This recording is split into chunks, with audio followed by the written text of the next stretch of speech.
Bueno, ¿qué tal? ¿Cómo está? Nuevamente los acompañamos con las noticias. En este caso vamos a nuestro contacto de ahora. Tenemos la oportunidad de conversar con el concejal Miguel Montoya. Le decimos, bueno, buenos días y gracias por recibirnos. ¿Qué tal? Buen día Lili, buen día también, bueno, a toda tu audiencia. Miguel, ¿cómo se están manejando? Tenemos entendido, bueno, que en breve se supone va, vía protocolo, ¿no? En este caso especial, establecerse el trabajo nuevamente de ustedes. ¿Cómo sería todo esto? Bueno, mirá, nosotros hoy estuvimos reunidos con los presidentes de bloque, junto también al presidente del Consejo Deliberante.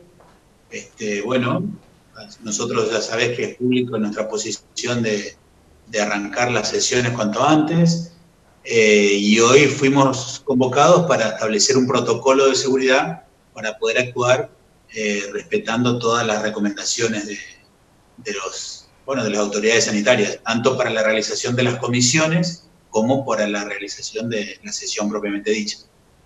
Claro. ¿Qué temas se tratarían? Digo, que está en la agenda, que para ustedes que es prioritario.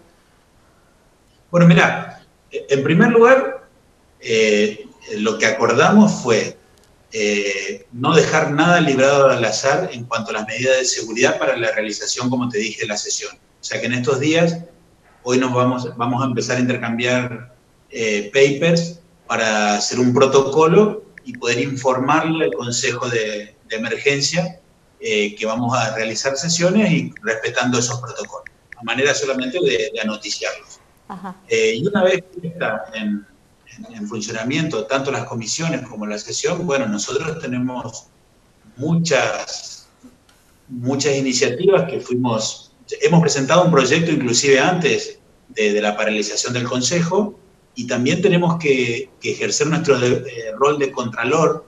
Nosotros queremos que es necesario pedir informes tanto al intendente como al director de bromatología para ver cómo se están llevando a cabo estos procedimientos a los comercios, que en un primer momento nos parecieron, digamos, absolutamente ilegales, excesivos, por parte de un funcionario que depende del Poder Ejecutivo Provincial y que no tiene, digamos, jurisdicción para clausurar locales, por lo menos por los motivos que lo está haciendo en muchos de los casos. Entonces queremos que venga el director de bromatología al Consejo a brindarnos un informe detallado acerca de esta actuación, y bueno, y después obviamente la situación de los comerciantes, de los pequeños y medianos comerciantes que tenemos en la ciudad, tratar de darles facilidades para que puedan tener un cierto horizonte de tranquilidad mientras se lleva a cabo esta cuarentena, ¿no? Claro. Miguel, nos decía recién que la idea es dar facilidades. Si podés profundizar un poco más el término a que estaríamos Sí, haciendo por eso. referencia. Sí. Eso me refiero. Claro, porque el intendente ha tomado, nosotros desde un primer momento acompañamos públicamente todas las medidas de seguridad que se tomaron, y a partir de allí el intendente fue durante todo este proceso tomando medidas que naturalmente corresponde hacerlo por el Consejo Deliberante, ya sea esta famosa tasa de desinfección que tienen que pagar los camiones cuando ingresan a la ciudad de 1.000 pesos. Existe una ordenanza que data de muchos años que establece la desinfección de los camiones, pero el monto de 1.000 pesos es una tasa, lisa y llanamente, por un servicio que brinda, y debe discutirla y sancionarla en todo caso el Consejo Deliberante. Entonces, toda esta serie de medidas que fue tomando el intendente las tenemos que revisar. En esas también están incluidas las exenciones impositivas, que muchas veces son prórrogas, pero nosotros entendemos, por lo menos de nuestra posición, que prorrogar el pago no hace más que patear la pelota para adelante, y va a haber un cuello de botella para los pequeños y medianos comerciantes que se le va a producir una vez que estén reabiertos todas las actividades. Entonces lo que nosotros hablamos es de exención, o sea, permitirle a los comercios que no tengan que pagar las tasas municipales, ya sea de cartelería o de la utilización de mesas o de mismo la habilitación del local durante todo el tiempo que dure la pandemia. Eso es muy importante porque hasta ahora, en estos 50 y no sé cuántos días ya, 57, 58 días que lleva la cuarentena, nosotros, desde nuestra visión, se tomaron muchas medidas, digamos, que intentaron paliar la situación, pero que no tienen la eficacia, muchas veces no llega a donde tienen que llegar, y nosotros desde el Consejo Deliberante reunidos podemos tomar medidas que sean realmente efectivas y que tengan cumplimiento efectivo para los vecinos y sobre todo los comercios. ¿Se ha hecho algún estudio del impacto que esto puede traer económicamente a la recaudación que se suele hacer en base a esto? Digo, para entenderlo en el contexto de que ha dejado más que claro el ministro de Economía de la provincia en varias conferencias de prensa que las hacen en el mismo Consejo de Atención Integral de la Emergencia, que no tienen un piso asegurado por el gobierno nacional en cuanto al envío de coparticipación y que ellos, por ende, no pueden hacer lo mismo con los municipios. Entra cada vez menos y hay que, en ese contexto, por lo que nosotros escuchamos, tratar de solventar los sueldos y también los servicios básicos. Por eso consultaba si hay algún tipo de estudio del impacto que podría traer esto. Ajá.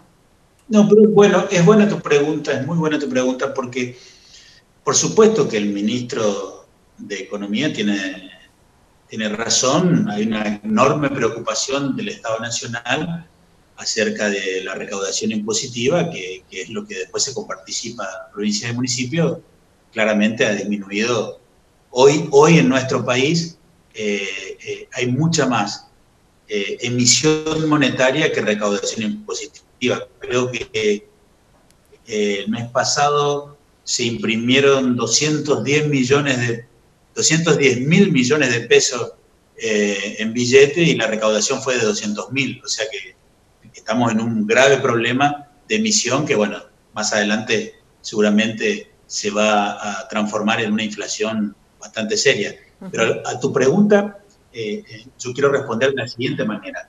Nosotros estamos aplanando la famosa curva de contagio y esa es una victoria que logramos entre todos con el aislamiento. Pero eso ya está, ya lo conseguimos.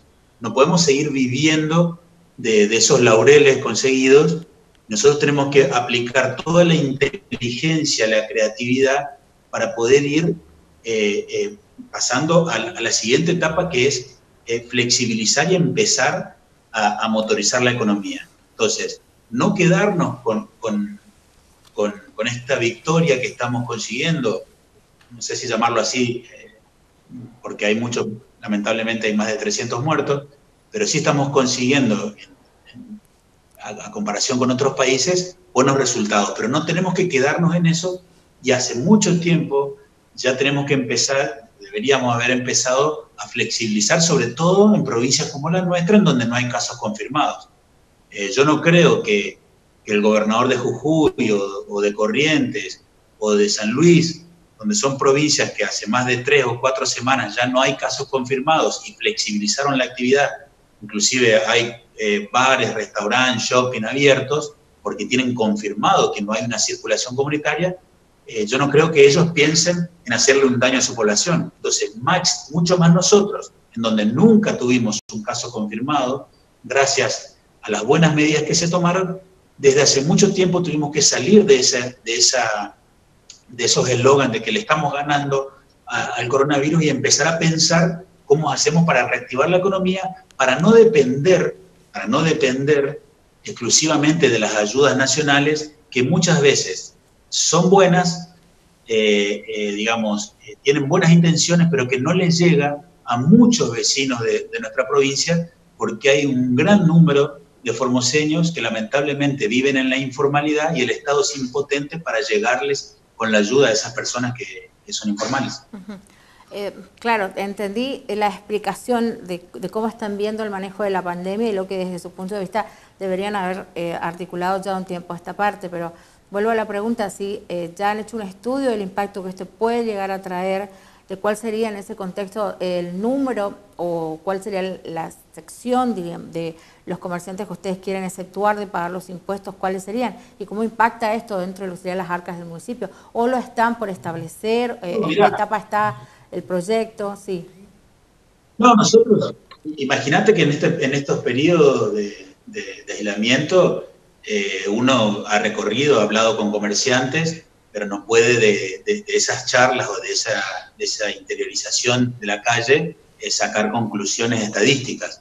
Sí. Sí hemos leído todo, en este tiempo todos somos especialistas, virólogos, economistas, yo por lo menos leo mucho todo el día y se tiran números que muchas veces tienen algún asidero, digamos, con la realidad y muchas veces son tendencias que o números que uno proyecta, proyecciones. Sí. La realidad es que tenemos que tomar medidas concretas que les llegue y que les sean un alivio concreto y real para los comerciantes.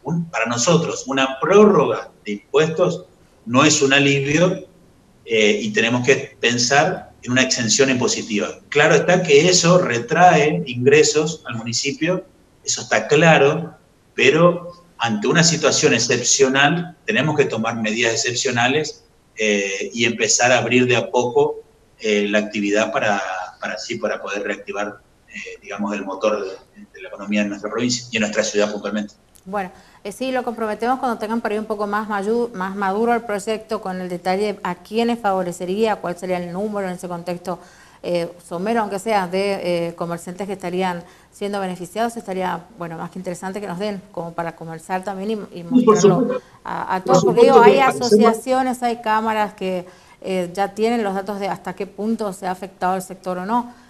Para hacerlo un poquito más completo, así que va a quedar en ese contexto una nueva entrevista sobre este tema cuando les parezca.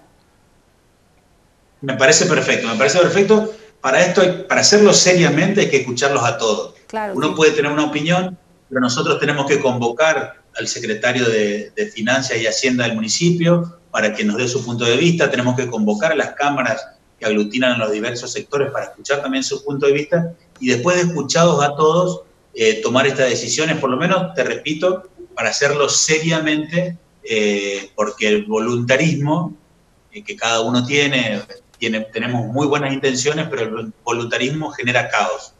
Así que en una situación de crisis es bueno tener una unidad de comando que tome decisiones después de haber escuchado a todas las partes. Eso es para mí, por lo menos, hacerlo seriamente.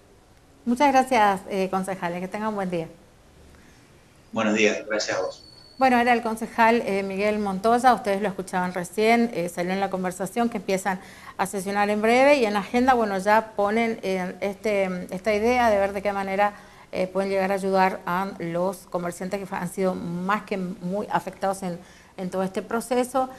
No descartan, en este caso, un proyecto que puede llegar a facilitar que no paguen impuestos, pero reconoció también que tienen que estudiar más porque no tienen ni idea de hasta qué punto esto puede llegar a impactar a la hora de hablar de la recaudación, una recaudación que ya lo ha anunciado el ministro de Economía de la provincia, en materia de coparticipación va a ser mucho menos lo que se está enviando porque es mucho menos lo que reciben del gobierno nacional y es un camino de doble vía en el cual, bueno, también se necesitan fondos para poder mantener a la ciudad con sus servicios básicos y pagar sueldo de empleados municipales. Hacemos una pausa, en la primera tenemos más para contarle.